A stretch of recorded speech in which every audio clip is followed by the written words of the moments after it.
sheets, and this is just a video I need to make for my personal training class on how to do a deadlift. So basically we're going to approach this systematically from the beginning.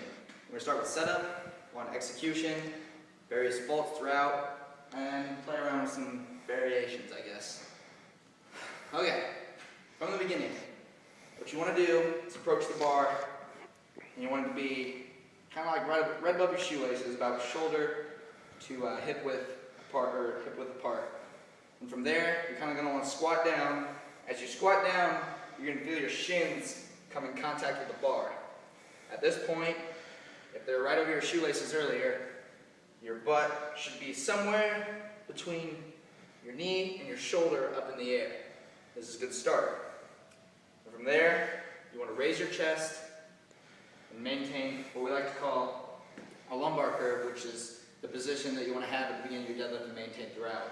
Basically, that's just chest up, and it should be a slight curve here.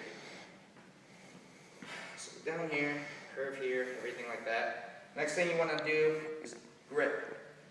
You can either do double over, which you use for lighter weights generally to improve your grip, but as you're maxing out or something, you're probably going to fail grip-wise, so you want to switch to maybe a reverse grip, which is what I'm going to do for this video because it's kind of what I'm used to.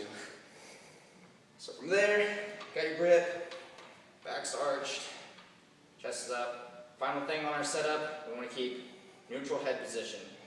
We don't want to look up, we don't want to look down through our lift. The reason why we don't want to do this, it's going to pinch the vertebrae together, it's going to cause some impingement with the nerves. Long term, that's going to cause exertion headaches, many other problems. Not something you want to run into. We've had many people at the gym come to us lifting improperly with deadlifts or something like that, and I have to go to a chiropractor for some new sessions, so not something you want to play around with. Keep the head neutral. So that should generally cover it with the setup. For execution, what you want to do is drive through your heels while maintaining your feet flat on the ground. Make sure the bar is in constant contact with your body. At no point should it come out or anything like that. As you're holding on to the bar, you want your shoulders and hips to rise at the same time. If they don't, what it's going to do is look more like a straight leg deadlift. We're just going to go like this. It's going to be bad for your back. You don't want to do that. As the bar is in constant contact and starting to raise, as it gets above your knee, you just kind of want to fully extend to complete your lift and return it the same way. Should look relatively something like this. Here.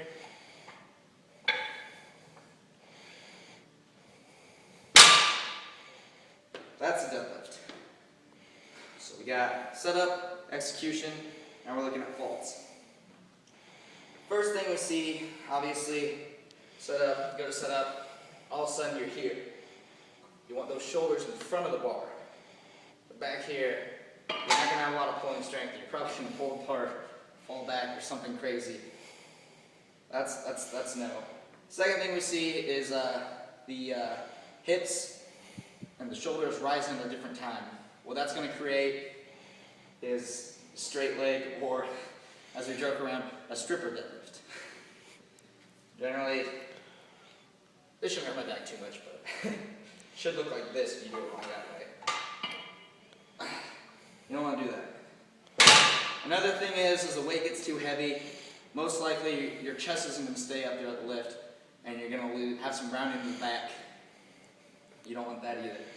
And I'm not going to demonstrate that one because that one's going to hurt me, but basically, just as you're coming up, you're lifting, all of a sudden you're going like this or something, and you lose that lumbar curve and you start rounding that back.